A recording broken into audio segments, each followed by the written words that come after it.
नमस्कार साथियों, स्वागत करते हैं आईएएस वॉरियर्स में। और जो लोग भी एईडीओ का एग्ज़ाम देने जा रहे हैं या फिर आपको 71वीं मेंस देना है, तो कुछ आंकड़े आपको यूज़ करने पड़ेंगे, जिसमें आपको बिहार के जो है आपको जाति से संबंधित, कास्ट सर्वे से संबंधित भी आंकड़े पूछे जा सकते हैं, या फिर जो भी जनगणना 2011, अभी तक सेंसस 2011 ही चल रहा है, उसके आंकड़े पूछे जा सकते हैं। आपके एग्ज़ाम के लिए बहुत इंपॉर्टेंट है, इसको आपको देख के जाना चाहिए। यहाँ से प्रश्न निश्चित तौर पे पूछे जाएंगे। तो चलिए इस सेशन को बिना देरी को स्टार्ट करते हैं। जो लोग भी नए होंगे, चैनल को सब्सक्राइब करके टेलीग्राम ग्रुप का लिंक ज्वाइन कर लीजिएगा। और इससे पहले जो है स्कीम्स हो गया, इकोनॉमिक सर्वे, बजट हो गया, इसके वीडियो जो है जस्ट चैनल पर अपलोड किए गए हैं। वहाँ जाके हमारे इस वीडियो को, सारी वीडियो को देख सकते हैं, जो आपके एग्ज़ाम के लिए बहुत ही महत्वपूर्ण साबित हो सकता है। चलिए हम लोग स्टार्ट करते हैं। और सबसे पहले जो है कास्ट सर्वे को देख लेते हैं कि 2023 का जो कास्ट सर्वे रहा है, उसके बारे में हम लोग थोड़ा सा देखते हैं। यहाँ पर आपके लिए कुछ महत्वपूर्ण आंकड़े हैं जिसको आपको ध्यान रखना है। जैसे कि बिहार की कुल जनसंख्या कितनी हो चुकी है, तो 13 करोड़ लगभग ये जनसंख्या हो चुकी है। एग्जैक्ट आंकड़ा कितना है, 13.07 करोड़ कहा जा सकता है। जैसे कि अगर देखा जाए सेंसस 2011, जनगणना 2011 के अनुसार, तो बिहार की जनसंख्या कितनी है, 10,40,99,452। तो आगे चल के इसको हम लोग देखेंगे ही, वो जनसंख्या बढ़ के कितनी अब हो चुकी है आपको 13.07 करोड़। लेकिन अगर कभी भी पूछा जाए 2011 के जनगणना के हिसाब से, तो आपको यही आंकड़ा लगभग 10,41,00,000 का आंकड़ा आपको देना चाहिए। ठीक है, तो अब देखा जाए कि इसमें विभिन्न जातियों का प्रतिशत क्या है। तो अगर कभी पूछा जाए कि सबसे अधिक जाति जो है कौन सी है, तो रखिएगा याद, कैटेगरी के हिसाब से देखिएगा तो ईबीसी जो है अत्यंत पिछड़ा वर्ग में लगभग 36.01% है। दूसरे स्थान पे आपको बैकवर्ड क्लास बीसी में पिछड़ा वर्ग में 27.13% है। एससी में जो है 19.65% है। एसटी में 1.68% है। ईवार में जो है 5.52% है। तो ये पूछा जा सकता है कि सबसे ज़्यादा किस में, तो ध्यान रखिएगा ईबीसी में।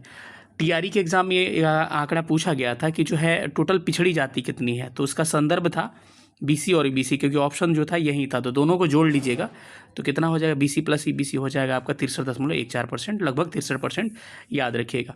अब देखा जाए कि सबसे अधिक अगर आपको कैटेगरी हो गया, अगर जाति में कौन सा जाति सबसे ज़्यादा है, तो याद रखिएगा यादव लोगों का प्रतिशत जो है सबसे ज़्यादा है, 14% जो है इनका जनसंख्या है। आगे जब देखते हैं हम आपको रिलीजन वाइज देखे हैं, तो इसमें देखा जाए तो अब सबसे अधिक जो है हिंदू की पॉपुलेशन है आपको प्रतिशत के हिसाब से 81.99%, यानी कि 82% लगभग जो क्या है हिंदू हैं। ठीक है, और सबसे अधिक है जनसंख्या। मुस्लिम जो है 17.70% है। ईसाई 0.05% है। बौद्ध 0.08% है। और सिख 0.01% है। याद क्या रखना है कि सबसे अधिक हिंदू, सबसे कम जैन। जैन जो है 0.01% से भी क्या है, कम है। बहुत इधर जाइएगा तो बहुत पॉइंट में है ये। तो याद रखिए सबसे अधिक हिंदू लगभग 82% और सबसे कम जैन आप यहाँ से देख सकते हैं। ठीक है, लेकिन ध्यान रखिएगा हिंदुओं की आबादी में गिरावट नज़र आई है आपको संसद 2011 के आंकड़ों के हिसाब से अगर तुलना की जाए, तो 82 कुछ प्रतिशत था। अब ये घट के क्या हो चुका है, 81.9, यानी कि 82% के आसपास आ चुका है। तो कभी पूछा जाए कि जनसंख्या में क्या बढ़ोतरी हुई है कि घटोतरी, तो याद रखिएगा हिंदू की जनसंख्या में गिरावट हुई है। आगे आने वाले वीडियो सेंसस में आपको सेक्स रेशियो जो है सेक्स रेशियो जो इंडिया का जो है चाइल्ड सेक्स रेशियो जो है 918 यहाँ वीडियो में बताया गया है। तो ऑप्शन रहे तो 918 ही टिक करना है, लेकिन एग्जैक्ट जाइएगा तो 919 के आसपास ये होता है। तो अगर ऑप्शन में 919, 18 दोनों रहे तो टिक क्या करना है, 19 टिक करना है। लेकिन मैक्सिमम केस में 918 ही ऑप्शन में आता है, इसीलिए हमने यहाँ पर 918 ही रखा है। चलिए हम लोग आगे बढ़ते हैं और सेंसस को आपको देखने की कोशिश करते हैं, और इससे संबंधित कुछ ऑब्जेक्टिव्स भी हम लोग क्या करेंगे, सॉल्व करेंगे। इससे पहले आप देख रहे होंगे जनगणना 2011 के अनुसार क्या क्या आंकड़े आपसे पूछे जा सकते हैं। एक तरफ मैंने बिहार को बनाया है, एक तरफ बिहार को, एक तरफ भारत को, और एक आधार बनाया है। ठीक है, सबसे पहले ध्यान रखिएगा कि कुल जनसंख्या भारत की कितनी है। तो 2011 के जनगणना के अनुसार भारत की टोटल जनसंख्या 121 करोड़ है, जो विश्व के जनसंख्या का कितना है, 17.5% है। अगर बात किया जाए यूनाइटेड नेशन फंड का रिपोर्ट जो आया था, उसके हिसाब से हमारी जनसंख्या 144 करोड़ पहुंच चुकी है। जनसंख्या के मामले में भारत पहले स्थान पर आ गया है। लेकिन 2011 के जनगणना के अनुसार ही पूछने की संभावनाएं ज़्यादा रहती है। जब कहेगा उस रिपोर्ट के अनुसार, तब आपका वो आंसर होगा। ठीक है, तो विश्व का 17.5% जनसंख्या भारत में रहती है।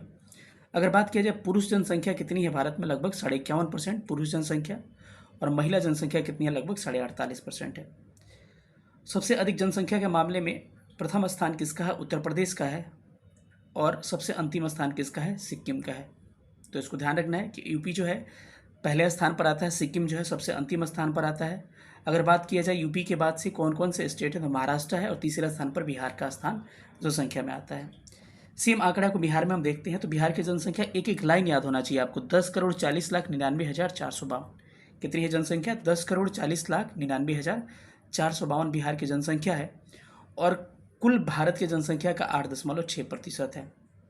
अगर कहा जाए कि पुरुषों की जनसंख्या कितनी है तो एग्जैक्ट डाटा याद होना चाहिए आपको, 52.14। इधर 51.5 याद कर लीजिए चलेगा, लेकिन बिहार वाला एकदम 52.14 एक याद कर लीजिए, 52.14। तो 100 में से घटा दिए तो आ जाएगा 47.86%। पटना जो है सबसे अधिक जनसंख्या वाला जिला है और अंतिम जिला सबसे शेखपुरा है जहाँ पर जनसंख्या सबसे कम है। ठीक है, तो क्या क्या देखा आपने कि भारत की जनसंख्या 121 करोड़ है, विश्व की जनसंख्या का लगभग 17.5% है। वही जनसंख्या का पहला स्थान उत्तर प्रदेश का आता है, अंतिम स्थान आपका सिक्किम का आता है। पुरुष जनसंख्या 51.5% है और महिला जनसंख्या कितनी है? 48% है। बिहार में आते हैं तो बिहार की जनसंख्या 10,40,99,452 है। भारत की जनसंख्या का 8.6% बिहार में जनसंख्या रहती है और बिहार में जनसंख्या जो है 52.14% के हैं पुरुष हैं और 47.86% महिलाएं हैं। सबसे अधिक जनसंख्या पटना की है, सबसे कम जनसंख्या आपको शेखपुरा की है। अगर आते हैं ग्रामीण जनसंख्या तो ग्रामीण जनसंख्या के हिसाब से ये याद रखिएगा, एकदम डाटा पूछा जाता है, 68.8% जनसंख्या गाँवों में रहती है। आपको पता है कि भारत गाँवों का देश है और जो बच गया 100 में से घटा के 31.2% शहरों में रहती है। सबसे ज़्यादा गाँव में हिमाचल प्रदेश में लोग रहते हैं और सबसे ज़्यादा शहरों में गोवा में लोग रहते हैं। वही बिहार के संदर्भ में बात किया जाए, ये डाटा बहुत इंपॉर्टेंट है, VVI है, 88.7% लोग गाँव में रहते हैं। यानी कि सोचिए कि गाँव में बिहार में और भी ज़्यादा लोग रहते हैं और 100 में से घटा दिए तो 11.3% लोग शहरों में रहते हैं। सबसे अधिक ग्रामीण जनसंख्या समस्तीपुर में रहती है और सबसे अधिक शहरी जनसंख्या पटना में रहती है। चलिए इसको आपने याद कर लिया। दशकीय वृद्धि दर क्या होता है? मतलब 10 साल में, यानी कि 2001 से लेकर 2011 के बीच में जो जनसंख्या बढ़ी है, जिस रेट से, जिस प्रतिशत से, उसको दशकीय वृद्धि दर कहा जाता है। तो जैसे दशकीय वृद्धि दर की बात किया जाए तो 2001 से लेकर 2011 के बीच में हमारी दशकीय वृद्धि दर एग्जैक्ट रेट पे आइएगा तो इसका हो जाएगा 17.64%। एग्जैक्ट आइएगा तो ऑप्शन अगर दोनों रहे तो 17.64 ही लीजिएगा, लेकिन अप्रॉक्स में 17.7 कहा जाता है, लेकिन 17.64 आपको ये वाला डाटा याद होना चाहिए। ठीक है, कहा जाए कि सबसे अधिक जनसंख्या कहाँ पर बढ़ी है? मेघालय में कितना? 27.9%। और सबसे कम जनसंख्या कहाँ बढ़ी है? आपको नागालैंड में उल्टा घट गई है, यानी कि -0.6%। ठीक है, अगर बिहार में आते हैं तो बिहार में 10 वर्षों में जनसंख्या 2001 से लेकर 2011 के बीच में 25.4% बढ़ी है। सबसे अधिक मधेपुरा में बढ़ी है 31.1%, सब BPSC में पूछा गया सवाल, और सबसे कम गोपालगंज में बढ़ा है लगभग 19%। एक बात याद रखिएगा, जनगणना 2011 जो है 15वीं जनगणना है। जनगणना की शुरुआत जनगणना जो है किसकी? आपको केंद्र सरकार की सूची में, केंद्र सूची में, ठीक है, सेंट्रल लिस्ट में आता है। उसके बाद से कहा जाए कि जनगणना सबसे पहले किसने करवाया था, तो सबसे पहले मेयो के कार्यकाल में 1872 में जनगणना स्टार्ट हुई थी। लेकिन ये जनगणना नियमित नहीं चली थी। नियमित जनगणना की शुरुआत 1881 से मानी जाती है, जब 10 वर्षों पे जनगणना शुरू हो जाती है। कब? रिपन के काल में। तो सवाल सब पूछेगा कि नियमित जनगणना कब से? 1881 से, लेकिन जनगणना की शुरुआत कब से? 1872 से, मेयो के काल से। ठीक है, जनसंख्या का महाविभाजक वर्ष कहा जाता है वर्ष 1921 को। क्यों? क्योंकि इस साल जनसंख्या बढ़ने के बजाय 10 वर्षों में 1911 से लेकर 21 के बीच में जनसंख्या घट गई थी, इसीलिए जनसंख्या महाविभाजक वर्ष इसे कहा जाता है। चलिए अगले फैक्ट पर चलते हैं हम थोड़ा सा। लिंगानुपात के बारे में बात करते हैं। लिंगानुपात क्या होता है? 1000 पुरुषों पर महिलाओं की संख्या, सेक्स रेशियो या फिर लिंगानुपात कहलाता है। भारत का लिंगानुपात कितना है? 943 है। सबसे अधिक लिंगानुपात यानी कि सबसे अधिक 1000 पुरुषों महिलाओं पर 1000 पुरुषों पर 1084 महिलाएं केरल में रहती है, यानी कि सबसे अधिक लिंगानुपात केरल का है राज्यों में, और सबसे कम हरियाणा का है, 1000 पुरुषों पर 879 मात्र महिलाएं हैं। वही अगर बात की जाए शिशु लिंगानुपात यानी कि 0 से 6 वर्ष के लिंगानुपात देखा जाए तो 918, यानी कि भारत का भविष्य जो है खतरे में जा रहा है, क्योंकि 1000 पुरुषों में मात्र 918 लड़कियां हैं। मतलब 0 से 6 वर्ष वाला, यानी यही भविष्य न बन रहा है मेरा। शिशु लिंगानुपात सबसे अधिक शिशु लिंगानुपात 972 है आपका अरुणाचल प्रदेश का, सबसे कम किसका है? हरियाणा का। बिहार में आते तो बिहार में लिंगानुपात 918 है, यानी कि 1000 पुरुषों पर बिहार में 918 महिलाएं हैं। सबसे अधिक लिंगानुपात गोपालगंज का है, 1000 पुरुषों पर 1021 महिलाएं हैं, और सबसे कम लिंगानुपात किसका है? मुंगेर का है, 1000 पुरुषों पर 876 मात्र महिलाएं, सबसे कम मुंगेर का है। 2-3 बार वीडियो को देखिएगा तभी ये चीज़ें क्लियर हो पाएगी आपको। 935 लिंगानुपात शिशु लिंगानुपात हो जाता है 0 से 6 वर्ष का, यानी बिहार का भविष्य देखिए ठीक है। भारत के यहाँ कम हो रहा है लेकिन बिहार का अधिक हो रहा है। 935 क्या हो जाएगा, बिहार का हो जाएगा। किशनगंज में सबसे अधिक किसान लोग रहते हैं, बच्चे लोग, 9 से 71 है। और वैशाली में सबसे कम शिशु लिंगानुपात 904 है। जनसंख्या घनत्व की बात किया जाए तो 1 किलोमीटर में जितने लोग रहते हैं उसको जनसंख्या घनत्व के नाम से हम लोग जानते हैं। भारत की जनसंख्या घनत्व 382 पर किलोमीटर स्क्वायर है। वही सबसे अधिक जनसंख्या घनत्व वाला राज्य बिहार है। VBI प्रश्न, ये छपने वाला प्रश्न है। 1106 लोग रहते हैं मात्र 1 किलोमीटर में, और भारत में पहला स्थान इसी का है कि जहाँ पर जनसंख्या घनत्व सबसे ज़्यादा है। सबसे कम पहाड़ी इलाकों में होगा, 1 किलोमीटर में मात्र 17 लोग अरुणाचल प्रदेश में रहते हैं। अगर बिहार में आइएगा तो सबसे बिहार 1 नंबर पर आता है 1106, मैंने यहाँ पर भी बताया। 1 नंबर पे शिवहर है। शिवहर में तो 1 किलोमीटर में 1880 लोग रहते हैं, सबसे अधिक शिवहर है जिलों में। और सबसे कम कैमूर है, मात्र 488 लोग 1 किलोमीटर में रहते हैं। साक्षरता दर की बात किया जाए, थोड़ा सा यहाँ डाटा आप लोग करेक्ट कर लीजिएगा, एग्जैक्ट डाटा क्या पूछता है थोड़ा सा। इसके बाद सुधार भी हुआ है, तो 74.04%। अगर पूछा जाए कि भारत की साक्षरता दर कितनी है, यही ऑप्शन में होगा। उम्मीद यही है कि लगभग 74% या 74.04% होगा कि भारत की साक्षरता दर कितनी है, तो 74.04%। 73 को थोड़ा सा करेक्ट कर लीजिएगा। अगर पूछा जाए पुरुष साक्षरता दर कितनी है, तो 82.14, सब लिख लीजिए। 82.14% क्या है, 14 है, ये पुरुष हैं। और महिलाएं कितनी है, महिलाएं आपको कितनी है, यहाँ पुरुषों में लिख लीजिएगा 82.14, ठीक है। और महिला में कितना लिखिएगा, 65.46। इसको थोड़ा सा करेक्ट कर लीजिएगा अपने कॉपी में आप लोग, ठीक है। यानी भारत की साक्षरता दर 74.04% है, पुरुष साक्षरता दर 82%, महिला साक्षरता दर 65.4। पुरुष साक्षरता दर 82 कितनी है, 82.14%, महिला साक्षरता दर 65.46% है। अगर बात की जाए बिहार में, तो ये डाटा करेक्ट है। बिहार का साक्षरता दर कितनी है, 61 सबसे अधिक साक्षर जिला केरल है राज्य, और सबसे कम साक्षर क्या है, बिहार है। मात्र यहाँ पर 61.8% लोग पढ़े हैं। यानी बिहार सबसे साक्षरता दर में कम है और 61.8% लोग पढ़े हैं। सबसे अधिक साक्षरता दर बिहार में रोहतास जिला की है, 73.37। कैसे याद करिएगा, 73 और 73 को उलट लीजिएगा तो 37।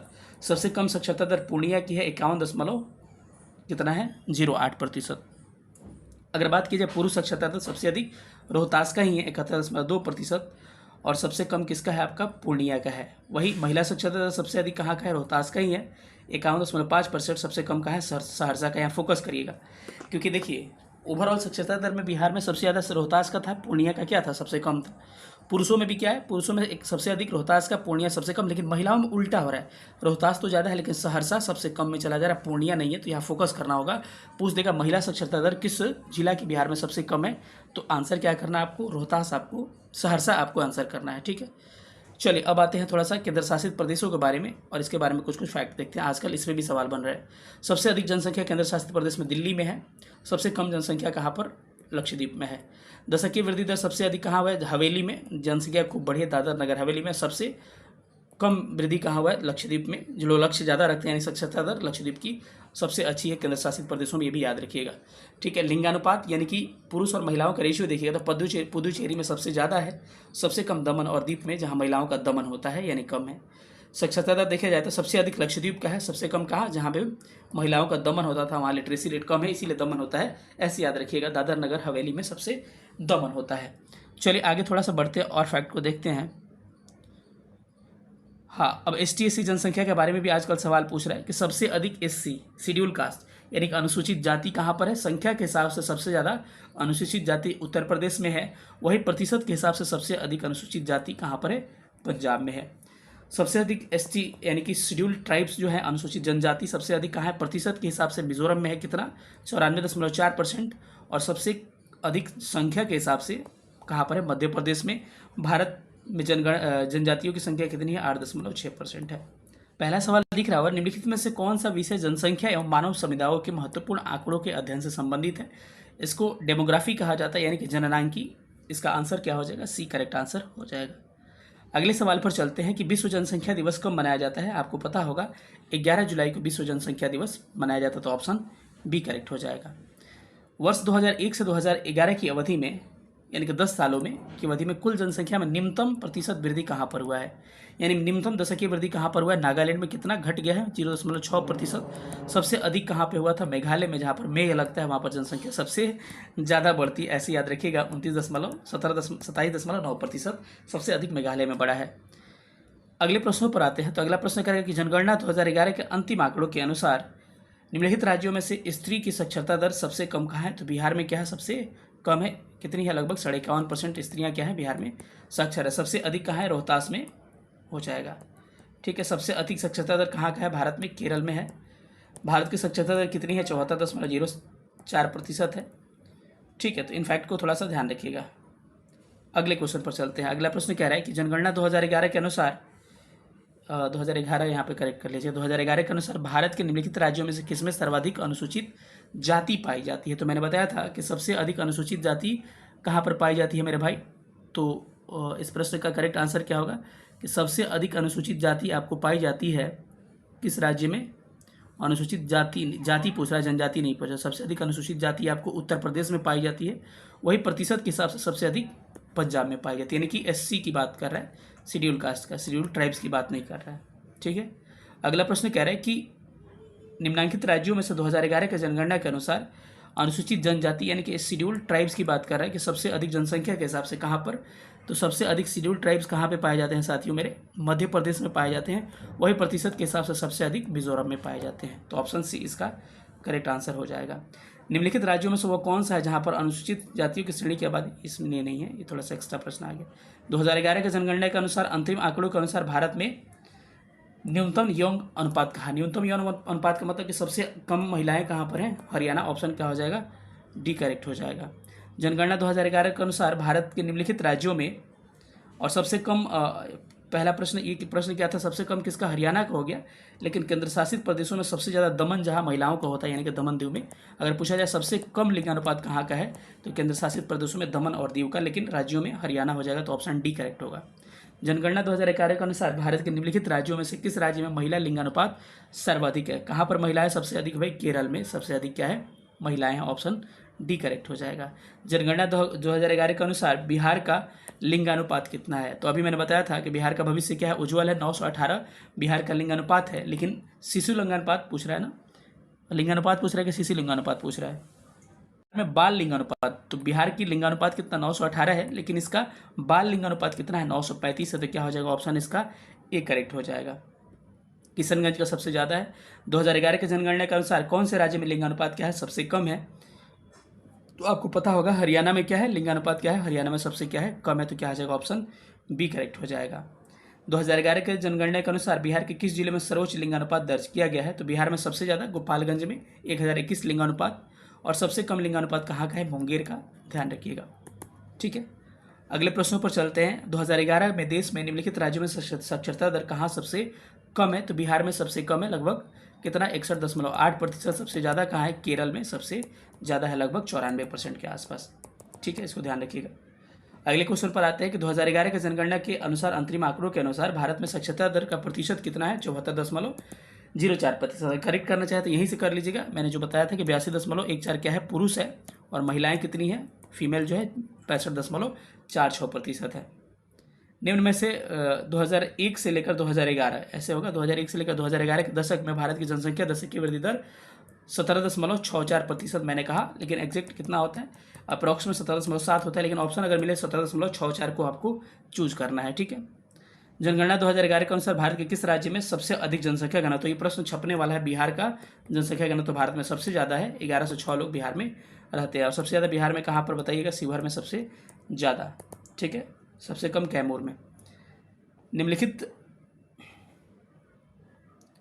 राज्यों में से 2011 के जनगणना के अनुसार सबसे कम जनसंख्या घनत्व दर्ज की गई कहाँ पर? आपको पता होगा, जहाँ पर पहाड़ होगा वहाँ पे जनसंख्या घनत्व क्या होगा? सबसे कम होगा। अरुणाचल प्रदेश सबसे ज़्यादा कहाँ का है? बिहार का हो जाएगा सबसे ज़्यादा। ठीक है। अगले सवालों पर चलते हैं। कह रहे हैं कि भारत में जननांकित इतिहास में महाविभाजक वर्ष किसे कहा जाता है? 1921 को कहा जाता है, क्योंकि जनसंख्या बढ़ने के बजाय जनसंख्या क्या हो गई? घट गई। इसीलिए जनसंख्या महाविभाजक वर्ष 1921 को कहा जाता है। 2011 के जनगणना के अनुसार भारत के निम्नलिखित राज्यों में से कौन सा सर्वाधिक जनसंख्या वाला राज्य है? तो आपको पता है उत्तर प्रदेश सबसे ज़्यादा है। दूसरे स्थान पे महाराष्ट्र आता है साथियों। और तीसरा स्थान पे कौन आएगा? तीसरा स्थान पे हमारा बिहार आ जाता है। ठीक है। तो इस प्रश्न का करेक्ट आंसर क्या होने वाला है? Option D is right answer. 2011 के जनगणना के अनुसार भारत में जनसंख्या घनत्व पूछ रहा है कि भारत में जनसंख्या घनत्व कितनी है? तो कितनी है मैंने अभी कुछ देर पहले बताया था कि 382 क्या है जनसंख्या घनत्व भारत में है। भारत में अंग्रेज के समय प्रथम जनगणना कब हुई थी? तो याद रखिएगा, सबसे पहले जनगणना कब हुई थी, किसके कार्यकाल में हुई थी, याद रखिएगा, लॉर्ड मेयो के कार्यकाल में कब हुआ था भाई? 1872 में हुआ था। नियमित जनगणना कब से? 1881 से। रिपन के कार्यकाल से स्टार्ट होता है। अगले सवालों पर चलते हैं। अगला सवाल क्या कह रहा है कि भारत में नियमित जनगणना की शुरुआत कब से की जाती है? तो 1881 से की जाती है। किसके काल में? रिपन के कार्यकाल में। इसको ध्यान रखिएगा, 10 वर्षों पे स्टार्ट हो जाता है। अगले प्रश्न पर इसी के साथ आपका सेशन समाप्त हो गया। सेशन छोटा रख रहे हैं क्योंकि 1-2 बार वीडियो को देख लीजिएगा। मिले